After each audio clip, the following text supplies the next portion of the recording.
Selamat pagi, saya Johannes Sinaga, Kepala Sekolah SD 095236 Pondok Bengkok, Kecamatan Silokayan, akan mengadakan rapat kerja, program kerja bersama dengan guru-guru di tempat ini. Selamat siang Bapak dan Ibu. Baiklah, kita akan memulai rapat kita, yaitu rapat kerja untuk program tahun 2024. Untuk itu, Bapak dan Ibu, kita akan melihat bagaimana keberadaan sekolah kita. Jauh sebelumnya kita lihat dulu apa yang akan kita capai dan apa yang kita harus kejar untuk mendapatkan suatu tujuan. Kita lihat menurut Undang-Undang Nomor 2 tahun 1989, sekolah adalah satuan pendidikan yang berjenjang dan berkesinambungan untuk menyelenggarakan kegiatan belajar mengajar. Sedangkan tujuan sekolah pendidikan dasar adalah memberi bekal kemampuan dasar kepada siswa untuk mengembangkan kehidupannya sebagai pribadi, anggota umat manusia, serta mempersiapkan siswa untuk mengikuti pendidikan menengah. Itu sebabnya Bapak dan Ibu, maka kelas itu di sekolah-sekolah mempunyai kelas-kelas yang tertentu, mulai dari kelas 1 sampai dengan kelas 6. Artinya sistem pembelajaran yang sana, apa yang kita berikan itu nanti berbeda, ya, bentuknya, cara kita di kelas rendah dengan kelas yang tinggi. Kemudian kita lihat peran sekolah. Lembaga pendidikan memiliki peran yang sangat penting dalam masyarakat, yaitu untuk memberi ilmu pengetahuan kepada masyarakat dan dapat menjadi wadah untuk meningkatkan kualitas seorang sehingga dapat menjalani kehidupan bermasyarakat dengan baik. Artinya kita menempa, tetapi pada dasarnya kita di sekolah dasar ini hanya membentuk daripada peran dia pada awal, di mana dia masih polos. Jadi kita mengutamakan dulu bagaimana dia itu supaya bisa kita bawakan ke arah yang lebih baik. Untuk itu, maka disinilah awal pemula bahwasanya anak itu kita usahakan supaya dia itu minat belajarnya dan bagaimana supaya dia bisa menerima pembelajaran untuk ke depan, supaya nanti dia bisa menjadi anak yang mandiri, mendapat ilmu dari sekolah kita. Ini yang kita lihat daripada peran sekolah kita, yaitu supaya membuat daripada anak itu mendapat ilmu pengetahuan supaya nanti akan bisa mandiri. Berikut kita lihat kembali kepada visi dan misi sekolah kita. Sekolah kita SD 0952 Pondok Bengkok, di mana kalau kita lihat di situ, visi kita lah mewujudkan peserta didik yang berbudaya, berprestasi, beriptek dan mandiri yang berlandaskan iman dan takwa. Bapak dan Ibu, zaman sekarang ini tantangannya banyak. Ya, maka ini visi dan misi ini kita sesuaikan dengan perkembangan zaman. Dan tidak lari daripada undang-undang dasar. Tujuan daripada negara kita yaitu mencerdaskan kehidupan bangsa. Yang notabene itu adalah kitalah sasaran utamanya di dunia pendidikan. Untuk itu kita disuruh untuk membuat anak itu cerdas. Di samping cerdas tidak cukup, dia harus mempunyai keterampilan. Di samping mempunyai keterampilan dan dia mempunyai daripada ilmu pengetahuan, dia juga harus takwa terhadap Tuhan Maha Esa. Kenapa? Banyak manusia, banyak orang yang pintar, tetapi tidak takwa terhadap Tuhan Yang Maha Esa. Tujuan kita apa? Supaya dia nanti menjadi manusia yang mandiri dan takut akan Tuhan. Berikut kita lihat misi kita. Apa, bagaimana cara kita supaya kita dapat mencapai daripada visi kita tadi, membiasakan budaya disiplin di lingkungan sekolah. Ini maka ada kita buat, yaitu tata tertib sekolah. Kemudian yang kedua, membiasakan sopan santun siswa di sekolah dan luar sekolah, supaya anak itu kita ajari akhlaknya mulai dini. Banyak anak-anak yang tidak tahu, dia memberikan sopan santun kadang-kadang kepada guru, kepada orang tuanya. Dianggap para guru dan orang tua itu teman sebaya, bukan lagi sebagai orang tua. Ini juga harus kita biasakan. Kemudian membiasakan literasi dalam kehidupan siswa sehari-hari. Ini juga yang harus kita upayakan kepada anak-anak. Kenapa? Karena anak-anak itu membudayakan, membiasakan ini supaya dia terbiasa. Tugas anak itu adalah sebagai pelajar, bukan sebagai pengajar. Jadi anak itu mari kita upayakan supaya dia itu tekun, gemar untuk belajar di dalam sekolah dan di luar sekolah. Kemudian kurikulum SD Negeri Pondok Bengkok ini tahun 2024 kita perhatikan apa arah tujuannya, bagaimana kita, karena setiap negara mempunyai GHBN ya garis-garis besar haluan negara, kita pun di sekolah, ya di dunia pendidikan menggunakan kurikulum supaya apa? Supaya satu rel, supaya satu tujuan. Jadi itu dia. Jadi kita juga harus berpedoman kepada kurikulum yang kita gunakan di sekolah ini, dan supaya jangan lari arah daripada pembelajaran kita. Kemudian kita membudayakan cinta lingkungan. Ini kita juga buat di sekolah kita ini supaya membuat piket, ya piket guru maupun piket siswa. Apa tujuannya? Supaya di setiap hari itu lingkungan belajar itu terlihat bersih, terlihat nyaman. Nah ini tujuan kita supaya dimulai daripada lingkungan sekolah itu kita buat begitu menarik perhatian anak, menarik untuk belajar, tidak terganggu untuk mengadakan pelajaran di dalam kelas maupun di luar sekolah. Kemudian kita mengoptimalkan proses belajar dan bimbingan. Nah ini adalah tugas kita, ya tugas kita. Maka di sini juga kita juga melihat daripada anak kita. Anak kita 10, dari 1 sampai 10 harus kita tahu. Maka bagi anak yang kira-kira kurang mampu untuk menerima pelajaran ini, kita perlu bimbingan. Kenapa? Supaya dia juga nanti bisa mengikuti kawan-kawannya yang ya bisa menerima ilmu dari kita. Kemudian menerapkan bidang ilmu pengetahuan dan teknologi. Nah ini tadi yang kami katakan tadi. Zaman kita sudah berbeda dengan zaman anak sekarang. Zaman kita dulu mesin ketik aja pun masih susah dicari. Zaman sekarang anak kelas 1 yang belum sekolah pun sudah memegang HP yang Android. Nah ini juga ini tantangan bagi kita. Jadi ini juga supaya kita ya bisa ya menerapkan ini kepada pembelajaran di sekolah. Kemudian melatih kemandirian peserta didik melalui kegiatan pembiasaan dan pengembangan diri yang terencana dan berkesinambungan. Sekolah Kabupaten Simalungun juga sudah menginstruksikan supaya kita membuat yaitu kegiatan kegiatan di luar sekolah, yaitu supaya apa? Supaya minat bakat anak itu tersalur di situ. Itulah dia untuk tujuan apa yang kita lihat kembali bagaimana rapor pendidikan kita. Ini ada cantuman, kita tidak bisa dibohong-bohongi karena kita sudah satu data. Dari kementerian akan muncul sekolah kita di sini. Kita bisa lihat Bapak dan Ibu di sini. Ya. Peringkat yang kita masih rendah. Ya, pencapaian daripada literasi kita masih rendah. Nah, ini dia. Jelas di situ kita masih secara nasional kita pun masih di bawah rata-rata. Secara kabupaten pun kita sudah masih di bawah. Untuk itu bagaimana kita untuk mengupayakan ini? Tentu ada harus yang kita kerjakan Bapak dan Ibu. Ya, inilah upaya. Negara aja sudah melihat ini semua. Jadi kita nggak bisa bohong-bohongan. Apa yang kita kerjakan di sini, apa hasil anak kita, inilah hasilnya. Nah, untuk itu bagaimanalah kita supaya mencapai apa yang kita inginkan seturut dengan visi misi kita tadi. Nah, tapi yang perlu penekanan pada kita saat ini adalah kita akan menindaklanjuti bagaimana hasil rapor pendidikan di sekolah kita ini. Kita upayakan peningkatannya. Jadi yang kami lihat di sini adalah untuk mencapai daripada tingkat kenaikan daripada rapor sekolah kita. Ini kami lihat di sini harus kita pedomani masalah literasi dan numerasi sekolah kita. Untuk itu apa upaya kita di sini?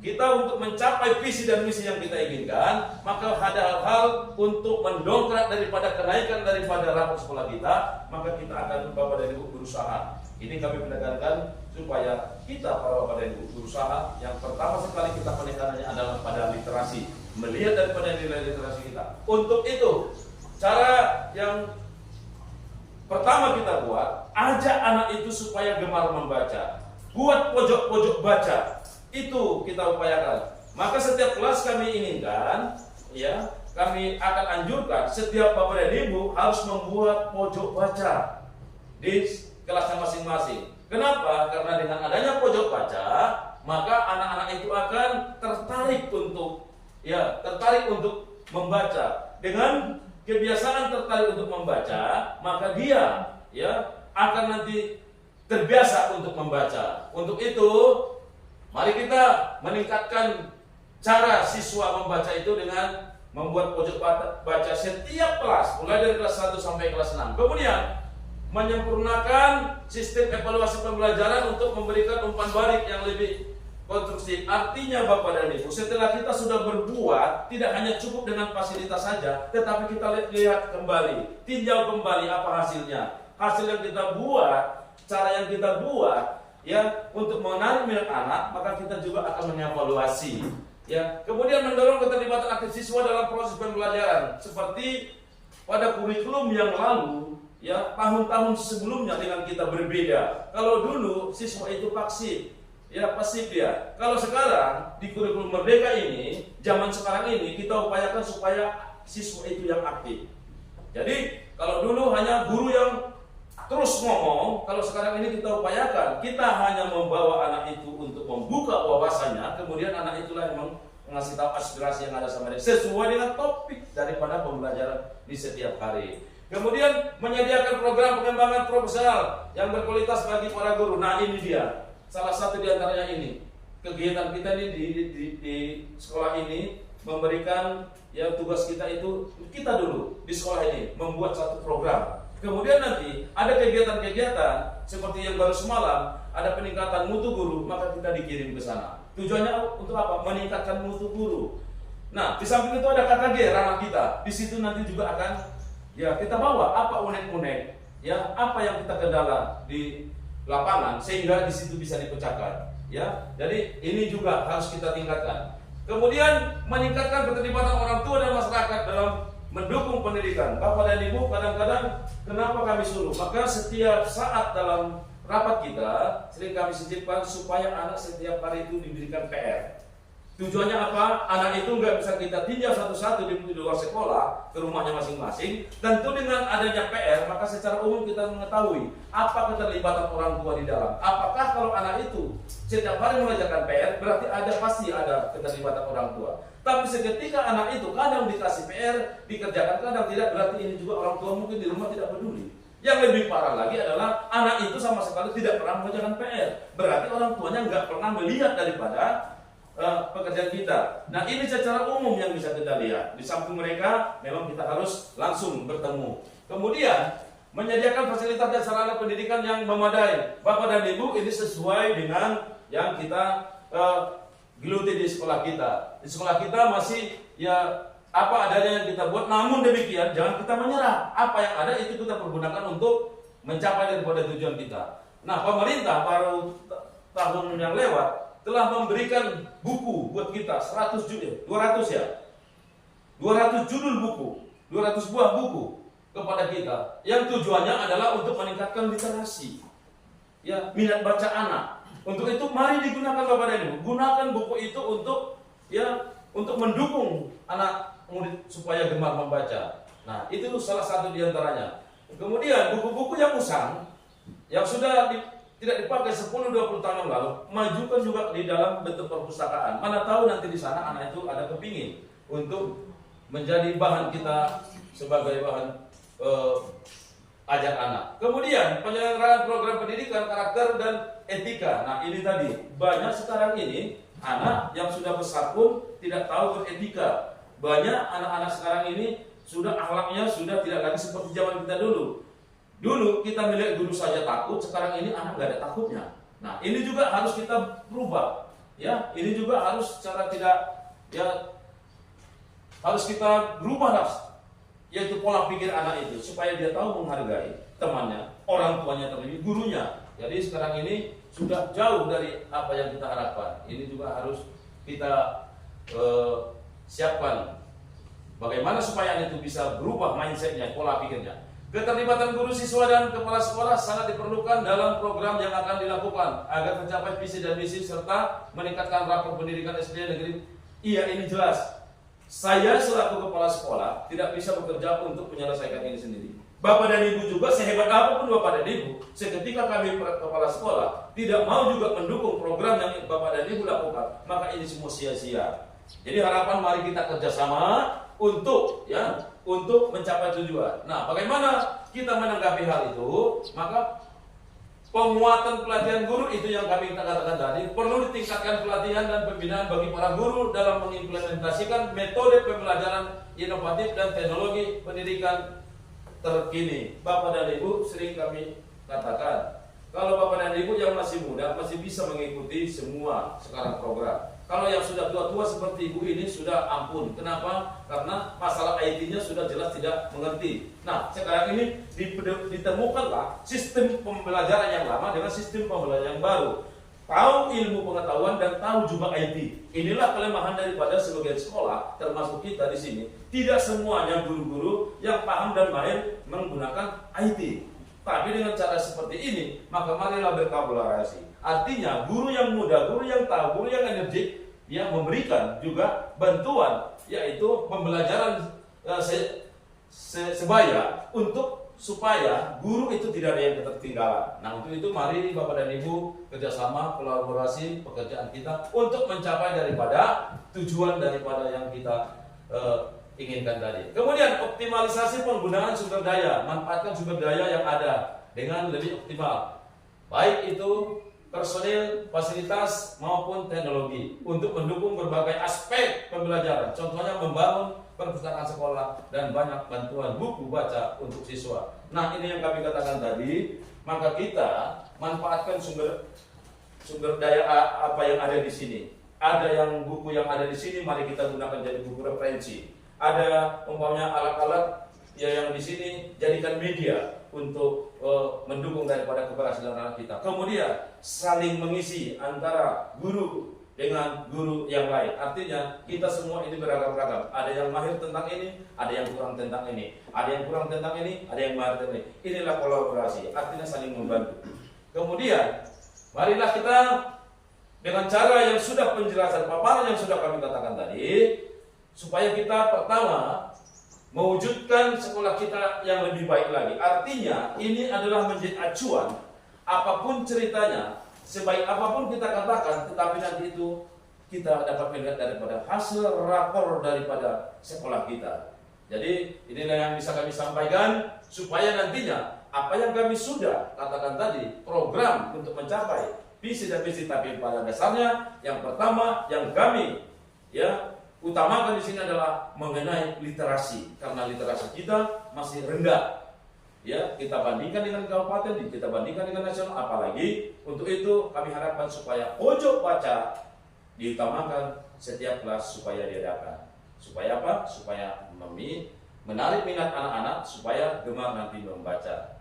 Inilah yang bisa kami sampaikan, Bapak dan Ibu. Di antara penjelasan kami ada yang kira-kira yang kurang mengerti, atau ada saran, atau ada masukan, atau ada yang bertanya, kami persilakan kepada Bapak dan Ibu.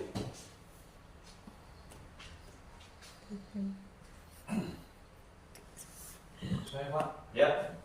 bagaimana cara menangani Pak seseorang murid yang kurang minat membaca Pak? Ya. Minat membacanya kurang gitu Pak. Ya, terima kasih. Nah, Bapak dan Ibu, pasti ada masalah setiap kelas. Terima kasih dari pertanyaan Bapak Rido yang tadi menyatakan bagaimana menangani siswa yang kurang minatnya untuk membaca. Bapak dan Ibu, sebelum kami mengutarakan apa ada masukan dari Bapak dan Ibu, kita ini sama-sama memecahkan masalah. Ini masalah, ya. Di antara sekian banyak masalah pasti ini kita temukan. Bapak Rido tadi yang menanyakan itu berarti ada yang semua di kelas 1 sampai kelas 6. Pasti ada kurang minat belajar membaca. Nah, ada kira-kira Bapak dan Ibu masukan? Mungkin tidak ada. Nah, Pak Rido coba perhatikan. Sebagai seorang guru, kami katakan tadi, ada anak kita 10, berarti nomor 1 sampai 10 harus kita tahu.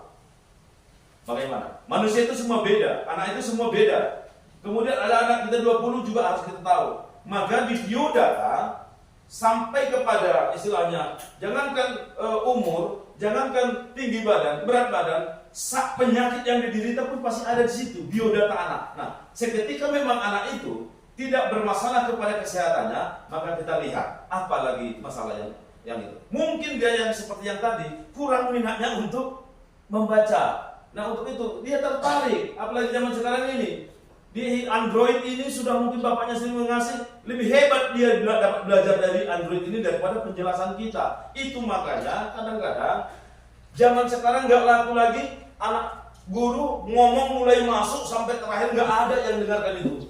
Nanti murid pada belajar sendiri situ, ngomong sendiri. Untuk itu jalan salah satunya, kalau memang anak itu memang tidak terganggu kesehatannya, nggak ada istilahnya masalah-masalah yang dihadapi, atau orang tuanya perlu kita lihat apakah orang tuanya lagi broken home, kita nggak tahu, maka itu harus kita selidiki. Di samping itu kalau memang baik-baik saja kesehatan, baik-baik saja juga lingkungan keluarganya, maka seperti yang tadi lah, alur pertama, cara pertama kita buat kelas kita itu menjadi kelas yang berminat dia untuk belajar. Salah satu tadi tujuan kita lah membuat pojok baca. Dengan adanya pojok baca itu, mungkin anak itu kita suruh supaya berlomba anak itu berminat untuk membaca. Itu kira-kira gerakan kita pertama. Pas kali yang Bapak tanyakan itu bagaimana supaya anak itu yang tidak suka membaca. Dengan cara itu kita buat lagi, maka kita tinjau kembali apakah ada ya nilai plusnya, nilai baiknya seketika kita sudah buat pojok baca. Nah kemudian nanti pada pertemuan rapat kita selanjutnya Pak, nanti Bapak utarakan lagi adakah efek perkembangan baiknya. Kalau tidak, mari kita ambil lagi solusinya. Itu kira-kira Pak jawabannya. Jadi kita lihat dulu dari sisi keluarganya, pribadinya, baru kita lihat daripada sistem daripada di sekolah kita, situasi dan kondisi. Nah itu dia kira-kira. Ada lagi Bapak dan Ibu yang perlu ditanyakan?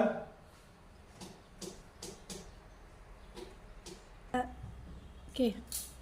Ya Pak, saya mau bertanya Pak. Ya silakan Bu. Mengapa setiap sekolah perlu memiliki visi dan misi? Iya, terima kasih dari Bu Nopel, guru kelas 5 yang sudah memberikan pertanyaan. Mengapa sekolah perlu menggunakan atau memiliki visi dan misi? Hidup ini harus mempunyai tujuan. Negara kita juga mempunyai tujuan. Ya, negara kita yaitu melindungi segenap bangsa, mencerdaskan kehidupan bangsa dan lain sebagainya. Termasuklah kita juga di dunia pendidikan seperti itu. Kenapa sekolah kita mempunyai visi dan misi? Supaya tahu arah daripada yang tujuan daripada sekolah ini. Tidak ada sekolah yang tidak mempunyai tujuan. Tidak ada sekolah yang nggak punya program. Maka visi dan misi itu, tujuan kita apa, kemudian bagaimana cara mencapai tujuan, inilah maka dibuat visi dan misi. Sama dengan kereta api, saya ketika mempunyai rel, nanti kereta api akan tergelincir kepada jalan yang tidak baik. Nah inilah dia. Jadi pembelajaran di kelas itu, Bapak dan Ibu, maka kita buatlah sejalan dengan apa tujuan visi dan misi sekolah kita. Contoh, di kelas 1 itu apa tujuan kita, yang penting dia itu nanti tahu tulis baca, contohnya kan, itu yang pertama. Tetapi jangan lari daripada visi dan misi kita. Itu dia. Bagaimana cara kita memberikan itu? Seturut dengan itulah makanya visi dan misi itu harus juga dikategorikan, disesuaikan dengan kurikulum yang berlaku. Supaya apa? Supaya sinkron, supaya dia kena. Jangan nanti permintaan visi dan misi kita ini, tetapi cara kita masih cara yang seperti ini. Sama dengan zaman sekarang, itu yang kami katakan tadi. Visi dan misi kita itu pasti di dalam visi dan misi kita ada menyangkut daripada inteks itu. Ilmu pengetahuan dan teknologi. Artinya teknologi sekarang lebih berbeda dengan teknologi yang zaman kita dulu. Jadi makanya dia diikutkanlah dia. Dimasukkanlah teknologi zaman sekarang ini juga dengan cara kita mengajar. Maka seperti ini, gunakan infocus. Gunakan apa yang ada di sini supaya apa? Menarik minat anak tadi. Nah, kira-kira seperti itu dia. Jadi, mengapa visi dan misi setiap sekolah ada? Supaya tahu apa tujuan yang akan dicapai dan tahu bagaimana cara mencapai tujuan. Itulah kira-kira. Maka setiap sekolah mempunyai visi dan misi. Ya, sama dengan kita keluarga. Keluarga kita yang sudah berumah tangga pasti mempunyai visi dan misi dalam keluarganya. Sama juga dengan sekolah ini. Kira-kira itu Bu. Saya Pak, Ya. Pak. Iya Pak Rido. Bagaimana cara kita Pak untuk menerapkan anak didik kita untuk membudayakan cinta lingkungan di lingkungan sekolah Pak? Ya, ya pertanyaannya sangat bagus sekali. Saya punya ini. Saya punya program untuk ke depan, sudah saya katakan juga pada rapat-rapat kita yang terakhir. Dan ini tahun ini kita akan coba. Kita akan buat sini SPL, Siswa Pencinta Lingkungan. Yang notabene adalah itu murid-murid yang ada di kelas besar aja kita buat. Kenapa? Karena kita sekarang ini, kenapa kalau nggak makan nasi merasa kurang dalam satu malam? Kan gitu. Kenapa kalau nggak makan nasi kita itu seolah-olah nggak pas? Pasti kita keceriaan nasi. Kenapa? Karena kita pada mulai kita istilah lahir ke dunia ini, orang tua kita, ibu kita sudah memberikan nasi. Sama dengan yang tadi. Kenapa istilah bagaimana untuk anak itu menanamkan cinta lingkungannya? Maka seperti yang kita katakan tadi, mulai persoalan yang kecil harus kita biasakan. Tetapi di sini sudah saya lihat di setiap kelas ada piket. Ada piket di kelas. Ya, untuk kebersihan 5K. Tetapi Bapak dan Ibu tolong, saya perhatikan itu tolong. Kalau sudah ada piket itu, jangan piket sana udah. Upayakan kita juga duluan kita datang sebelum piket murid datang. Kenapa? Supaya kita melihat anak itu, apakah dia mengerjakan pekerjaan sesuai dengan piketnya atau tidak. Dengan seperti itu, anak itu akan nanti sudah terbiasa. Hari Senin harus saya duluan datang karena piket saya. Kalau tidak seperti itu Bapak dan Ibu, maka anak ini nanti terbiasa. Nah, anak ini masih polos, anak ini masih mendasar, namanya sekolah dasar. Maka dimulailah dengan hal-hal yang kecil. Saya yakin kadang-kadang kalau kita persilahkan itu nanti, kamu hari Senin nyapu, coba kita hari pertama. Hari Selasa nyapu kita di situ. Nanti nangis itu sama bapak mamanya kalau dia nggak duluan datang. Nah itu dia. Dari itulah kira-kira kita menanamkan itu yang pertama, menanamkan kebiasaan dia itu. Terakhirnya apa? Dia akan mengerti tentang lingkungan. Bapak dan Ibu lihat sendiri. Asal saya datang anak-anak nggak mau itu.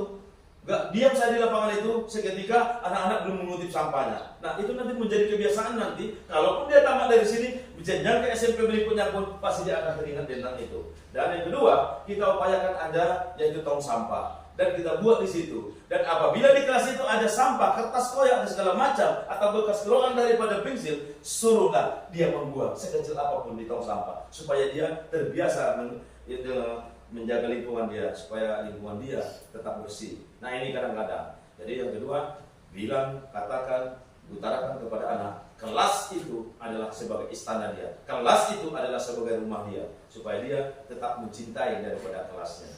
Kira-kira itu Pak. Jadi mulai dari kecil, upayakan anak itu supaya mengerjakan itu. Terima kasih Pak. Itu kira-kira.